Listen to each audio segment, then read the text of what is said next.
मुझ संत शिवधर महाराज का जन्म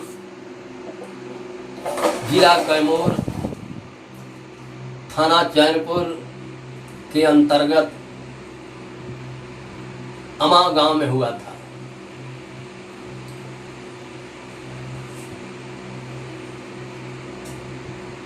पढ़ाई लिखाई के बाद जब बाबा 13 साल के हुए, यानी मैं 13 साल का हुआ,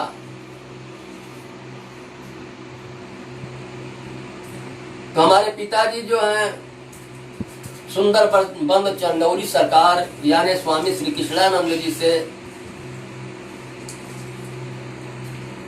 भजन भेद दिलाए। मैं स्वामी श्री कृष्णानंद जी से महामंत्र यानी मूल मंत्र को प्राप्त करके उनके बताए हुए मार्ग पर चलने का अथक परिश्रम किया। शादी ब्याह भी हुआ, बाल बच्चे हुए, फिर भी अपने कर्म पर हम तत्पर रहे, अपने कर्म से विचलित नहीं हुए। हमारे अंदर बचपन से ही साधु बनने की किरणें फूटती रहती थी कि मैं एक अच्छा साधु बनूंगा।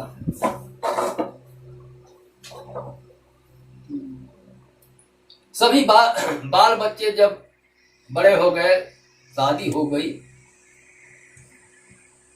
यहां तक कि मैं 13 वर्ष की उम्र में भजन भेद लिया था।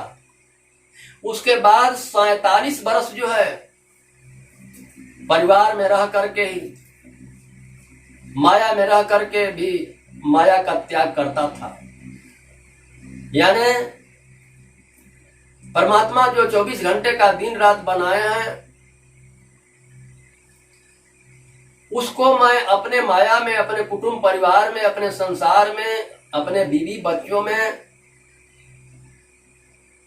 कभी 20 घंटा, 22 घंटा, 23 घंटा देता था। पर अपने आत्म कल्याण के लिए, गुरु जी के वाणी का पालन करने के लिए, अपने अंतःकरण को शुद्ध करने के लिए मैं कम से कम तो 1 घंटा समय प्रतिदिन लेता था। अपने भजन को हमेशा चालू रखते थे। जब सभी बाल बच्चे सयान हो गए, जुआ हो गए, उस समय हमारी शारीरिक स्थिति जो है गड़बड़ हो गई। यहां तक कि मैं पैर से विकलांग हो गया ऊंचाई से गिरने के कारण। मुझे कष्ट पर कष्ट हुआ, झेलते गए, फिर उस नाम से विचलित नहीं हुए। मैं घर पर भी रहता था, शारीरिक स्थिति गड़बड़ होने के कारण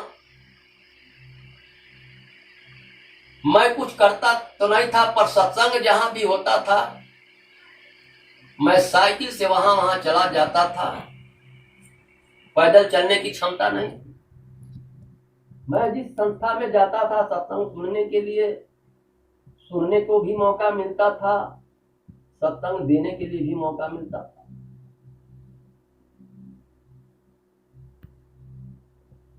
जब सभी बाल बच्चे अपने अपने पैर पर हो गए तो मैं अपने औरत से बोला कि भाई आप अब मुझको छुट्टी दे दो, क्योंकि आपको सहारा बन गया, आपका बेटा बेटी जवान हो गए, बेटा बहू सब आ गया। ऐसा नहीं है कि अब तुम असहाय हो, तुम्हें सहारा मिल गया। अब हमारा जो है चौथापन भी तो हो गया, तो हमको छुट्टी दो। हम कहीं एकांत स्थान पकड़ना चाहते हैं, कहीं जंगल की गुफाओं में जाना चाहते हैं। पर वो औरत कहाँ अपने पति को दूर करना चाहती है कभी। पर छुट्टी लेते लेते 1 साल बीता, अंत में उनको छुट्टी देना पड़ा। छुट्टी लिए चला नहीं जाता था, जबरदस्ती पैर हम कबार कर आगे फेंक रहे थे, डंडा के सहारे चल रहे थे। झकरी लगा हुआ था, बारिश हो रही थी, रातों दिन एकाकार किया हुआ था। एक सेट कपड़ा कांच में लेकर झोला में बरसाती से उसको लपेट कर रखा था। बाकी सब भींजते भींज रहे। 2 दिन 2 रात जंगलों में दर दर भटक रहे थे, अपने को स्थान खोजते। 2 दिन 2 रात बीता। खोजते खोजते जब नीचे आए पहाड़ी से, तो एक किन्नरचोला नामक ग्राम में एक आदमी मिले। जब वो मिले तो बोले कि, जब उनसे अपनी बात को कहा कि भाई मैं एकांत जगह खोज रहा हूं, यदि इधर हो तो बोलिए। तो बोले कि बाबा एकांत जगह तो है, उसमें पोखरा उखरा जैसा भी है, पर इस समय नहीं, आप अगहन में आइए, हम लोग काट देंगे, सफाई कर देंगे, यहाँ तक कि सारी व्यवस्था हम आपको देंगे। हम लोग सभी लोग मिल करके सारी व्यवस्था, दूध चावल जो भी होगा सब देंगे। तो मैं सोचने लगा कि भाई जो है आग लहरी हुई है, भक्ति की बाढ़ जो जगी हुई है, तो यदि ये आग जब बुझ जाएगी तो पता नहीं कि फिर ये आग जो है भक्ति रूपी आग प्रज्वल होगी या नहीं होगी। मैं उनको आश्वासन देते हुए आगे बढ़ा। चला तो नहीं जाता था, पर किसी तरह से चलते चलते हमलेवा बांध पानी परवाश्रम पर आए। वहां श्री गुरु स्वामी नारद मुनि जी महाराज जब हमको देखे तो बोले, बाबा साइकिल कहाँ रह गई? क्योंकि हम हमेशा साइकिल से चलते थे, मुझे एक कदम नहीं चला जाता था। उस अवस्था में हम साइकिल फेंक करके कैसे कैसे जबरदस्ती पैर कबार कर चले आए। तो मैंने कहा, बाबा हमेशा हमेशा के लिए साइकिल छोड़कर आया, और इसलिए कि पहले से ही जान पहचान था। हम बाबा के साथ कई बार सत्संग प्रवचन किए हुए थे, यहाँ तक कि हम लेवा बांध भी 3-4 बार सत्संग किए थे, आश्रम पर सत्संग दिए थे, जान पहचान थी। वहां रुके, रात हुआ, खाने भोजन के बाद एगो भुलई बाबा नाम के एक साधु रहते थे, उनसे जान पहचान था। बोले कि बाबा मैं सब कुछ छोड़कर एकांत स्थान की तलाश में चला। भुलई बाबा बोले कि ठीक है, कहिए बाबा से, स्थान तो है। समय लेकर हम बाबा से कहे कि बाबा हम चले हैं एकांत स्थान के लिए, हमको कोई एकांत स्थान तो दीजिए, हमको बताइए। तो हमारी शारीरिक स्थिति को देखकर महाराज जी कुछ नहीं बोले। फिर दूसरे दिन प्रयास किया, तब बाबा बोले कि देखिए आप सक्सेस नहीं हो पाएंगे। मैंने कहा कि बाबा मैं मर जाऊंगा, मिट जाऊंगा, एक कदम पीछे हट मुड़ने वाला नहीं है। फिर बाबा को संतुष्टि नहीं मिली हमारी शारीरिक स्थिति देखकर। तो मैं वहां जहां फकीर विजय शंकर महाराज की जो समाधि है वहां पर गया, साष्टांग दंडवत किया, स्तुति वंदना किया कि बाबा कृपा करके मुझे अपने चरणों की धूली बनाकर अपने चरणों की छाहों में रख लो। मैं दर दर से मारा फिरा आया हूं आपके पास, आप मुझे ठुकराइएगा नहीं। इतिहास से माथा टेक कर मैं फिर चला स्वामी नारद गुरु जी महाराज के पास। वहां भी यही काम किया, वहां भी साष्टांग दंडवत किया, स्तुति वंदना जारी किया। तो आसनी पर से उतर कर आए, मैं साष्टांग दंडवत में था और पीठ पर हाथ का इशारा देते हुए बोले कि जाइए, कहकर उठिए जाइए। तो हमने कहा कि ठीक है बाबा, नाम लिखा दीजिए। तो नाम तो हमें पहले से ही मिला था, हम तो खुद सत्संग प्रवचन दे रहे थे, पर जिनकी संपत्ति हमको हासिल करना है उनको तो बाप बनाना ही पड़ेगा। जब उनको हम बाप मानेंगे तभी ना उनके संपत्ति का हम वारिसदार होंगे, अधिकारी बनेंगे संपत्ति का। तो उनसे मैं बोला कि बाबा कृपा करके मुझे नाम दीजिए। तो बोले कि ठीक है, इस नाम का स्मरण कीजिए। और मेरे साथ एक साधु तुरंत लगा दी कि ले जाइए इनको वहां छोड़े। उसी भूले बाबा को, भूले बाबा आए, रास्ते में मुझे चला नहीं जाता था, बैठते बैठते बैठते उठते सुबह का चला हुआ आया मैं सदोखर गांव। किसी प्रकार रात को बिताया, वहां से खा पी कर सोया। सुबह हुई, हम दोनों लोग चल दिए। चला तो नहीं जाता था, पर जब पहाड़ के नजदीक आए, सरिसर चुआ जब पहाड़ चढ़ने के लिए, तो मैं उस पर्वतराज का पैर छुआ कि हे पर्वतराज, अब मैं तुम्हारी गोद में आ रहा हूं, अब तुम्हारी जैसी इच्छा होगी वैसे रखना। कहकर मैं चारों हाथ पैर पर चढ़ना शुरू किया, क्योंकि मैं खड़ा होकर चढ़ भी नहीं पाता था। चलते चलते धीरे धीरे हमें आए लोहरा चुआ नामक स्थान पर, जहां फकीर विजय शंकर महाराज जो अपना ध्यान सुमिरत किए थे, जहां अपनी सिद्धि को प्राप्त किए थे। हम लोग उस स्थान पर, उस जगह में आए। एक समय के लिए भोजन का हिसाब किताब था, किसी तरह से हम लोग भोजन का व्यवस्था बनाए खाए, रात बिताए। उसके बाद सुबह हुआ तो हम बोले उस साधु से कि बाबा आप जाइए, अब मुझे परमात्मा जैसे रखेगा मैं वैसे रहूंगा, कृपा करके अब जाइए।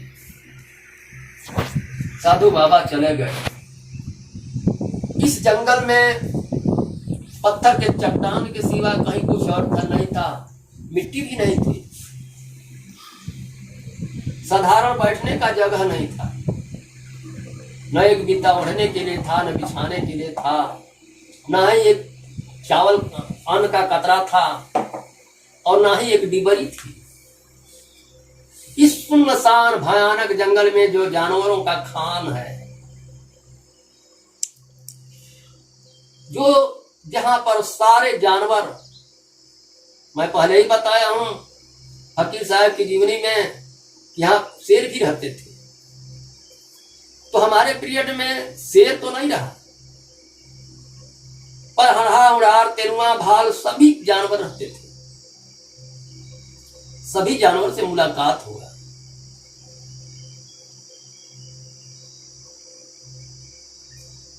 और सर्प सांप जो अजगर करैत के उमन तो शरीर पर हमेशा उछाल मारते रहते थे, सोया रहता था, शरीर पर डांटते कूदते चले जाते थे, यहां तक कि मेरे गर्दन और कंधे के बीच से भी सोए करवट स्थान में निकलते रहते थे। मैं शांत हो जाता था कि जा रहा था, उसको निकल जाने दीजिए। भाल से मुझे 5 बार भेंट हुआ। इसके पहले मैं, जब मेरे लिए कुछ भोजन का सहारा नहीं था, तो 6 दिन 6 रात सिरफल और सेखुआ की पत्ती चबा चबा करके बिताया। बड़ी समस्याएं आई, मेरी परीक्षा पर परीक्षा हुई। एक से एक जानवर जो है, जो यहाँ पर मौजूद है, हरा उड़ार तेरुआ भाल झुणवा बानर, सभी जानवर है, अजगर सर्प या गोहमन करैत, सभी जानवर हैं। सभी लोग हमारी परीक्षा लिए, पर मैं अपने परीक्षा में जरा सा गिरावट नहीं किया। मैं बार बार यही कहता था कि ठीक है आप आए, मैं आपका दर्शन करके धन्य हो गया। अन्य यदि हमारा समय पूरा हो गया है तो आपका हार्दिक सेवा है, आप अपना काम कीजिए, अन्यथा आपका दर्शन हुआ, कृपा करके आप रास्ता लीजिए। तो उस समय गुरु की कृपा बरस जाती थी, क्योंकि गुरु के सिवा मेरा उस स्थान पर था ही कौन। मैं केवल गुरु का सहारा लेता था। उस समय गुरु की कृपा बरस जाती थी। फिर तब तक और आज तक की विधि मेरा कोई जानवर पीछा नहीं करता, यहां तक कि सब कुछ मेरे शरीर पर गुजरते हुए भी आज तक एक बिच्छी भी तक नहीं मारे। और आज भाई मैं अपने सारी जिंदगी रहने का संकल्प लिया हूं, जब तक मेरा पैर चलता रहेगा। आज 11.5 साल हो गया हमको इस जंगल में, जबकि 47 वर्ष उधर चले भक्ति में और 11.5 साल विरक्त हुए हो गया। तो जब तक मेरा पैर काज कर रहा है तब तक तो मैं पहाड़ चढ़ रहा उतर रहा हूं। तो पहाड़ वैसा है कि यहाँ पर जवान आदमी का भी चढ़ने में का हिम्मत नहीं करता, हिचक जाते हैं। वो कह कर कि नहीं भी आना नहीं पसंद करते हैं ऊंचाई को देख कर। तो आज भी मैं इसी स्थिति में अपने जीवन का निर्वाह कर रहा हूं और अपने कर्म पर तत्पर हूं। आगे परमात्मा क्या करेगा, मेरे मन में क्या बाढ़ उपजेगी भक्ति के प्रति, अब तो गुरु के सिवा कोई और नहीं जान सकता। इसके आगे मैं अपनी कौन सी कथा गाऊं। प्रेम से बोलिए सद्गुरुदेव भगवान की। मनुष्य जो है दुख का कारण जो है बाहर खोजता फिरता है कि दुख कहां से आता है, दुख कहां से आता है, दुख का कारण क्या है, ये बाहर खोजता रहता है। और ये दुख और सुख कहीं दूसरे जगह से नहीं आता, वो सब कुछ आपके ही अंदर से प्रकट होता है। क्योंकि आप के अंदर अगर किसी प्रकार की कमियां आ जाती है, कोई गलतियां हो जाती है, तो आप बैठे हो तभी दुखी हो, पैदल चल रहे हो तभी दुखी हो, ट्रेन में यात्रा कर रहे हो तभी दुखी हो, विमान पर यात्रा कर रहे हो तभी दुखी हो, समाज में बैठे हो तभी दुखी हो। यहाँ तक कि समाज से, जिस समाज में बैठ रहे थे उस समाज से हट कर रहना पसंद करेंगे कि लोग हमको बोल बोलेंगे।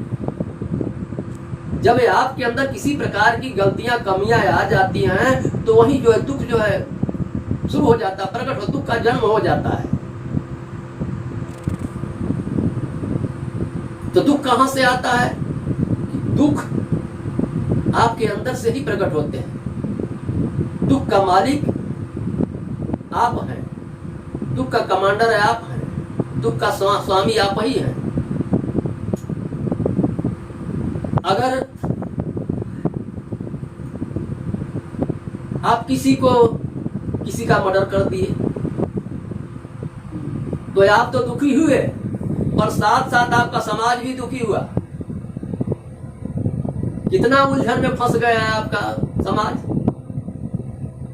तो दुख कहीं बाहर से आता है, दुख आपके अंदर से ही प्रकट होता है। और दुख का कारण क्या है? कि अहंकार। आपके अंदर जब अहम हो जाता है कि मैं बहुत बड़ा धनवान हूं, बलवान हूं, स्वरसमान हूं, बुद्धिमान हूं, जब इन सब बातों का जब अहम हो जाता है तो नाना प्रकार का जो है कर्म कुकर्म करने लगते हैं। जब नाना प्रकार के जब कर्म कुकर्म करने लगते हैं तो दुख जो है और बढ़ता जाता है। तो दुख का कारण क्या है? कि अहंकार है। आपके अंदर जो अहंकार है वही दुख का कारण है। और ये जो मोह माया आशा तृष्णा कहां से आते हैं? ये अहंकार से ही, ये मन से ही उत्पन्न होते हैं। और अहंकार जो है मन का सबसे बड़ा हथियार है। ये अहंकार जब जिसके पास हो जाएगा तो मन इतना तेज दौड़ने लगता है कि वो क्या क्या नहीं कर बैठता। तो यही दुख का कारण बन जाता है।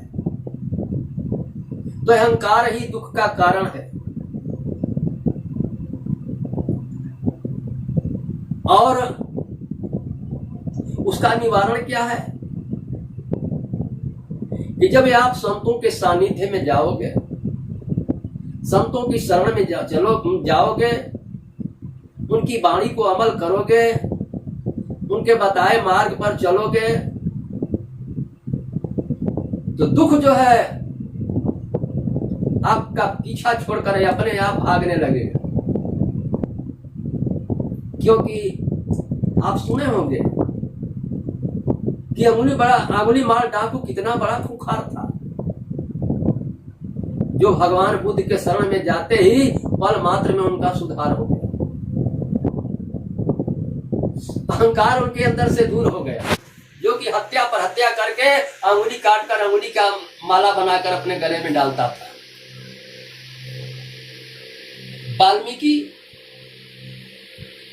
जिसको रत्नाकर कहा जाता है, उसको संत के शरण में जाने से जो हत्या पर हत्या करता था, सबकी गठरी मिट्टी छीनता था, संतों के शरण में जाने से पल मात्र में ही उसका सुधार हो गया। तो जब आप संतों के शरण में जाएंगे तो दुख का जो है उनके मार्ग पर चलेंगे, उनके रास्ते को अपनाएंगे, उनके वाणी का अमल करेंगे, तो दुख जो है आपका पीछा छोड़कर भागना शुरू कर देगा। क्योंकि संत जो है परमात्मा की भक्ति करके परमात्मा का स्वरूप बन जाते हैं। उनके अंदर सच्चा शब्द, सच्चा नाम, सच्ची वाणी, अनहद शब्द, अनहद नाद, अनहद वाणी, अखंड कीर्तन, अजपा जाप, आकाश वाणी, कलमा कला में सभी नामे उनके अंदर प्रत्यक्ष हो जाते हैं और परमात्मा की भक्ति करके परमात्मा का स्वरूप बन जाते हैं। इसलिए अपने भक्तों को, अपने प्यारे शिष्यों को समझाया करते हैं कि यह जीव प्राणी तो इस संसार सागर में आया है नाम की कमाई करने के लिए, नाम का व्यापार करने के लिए आया था, पर यहाँ आकर इस संसार में ही आसक्त हो गया।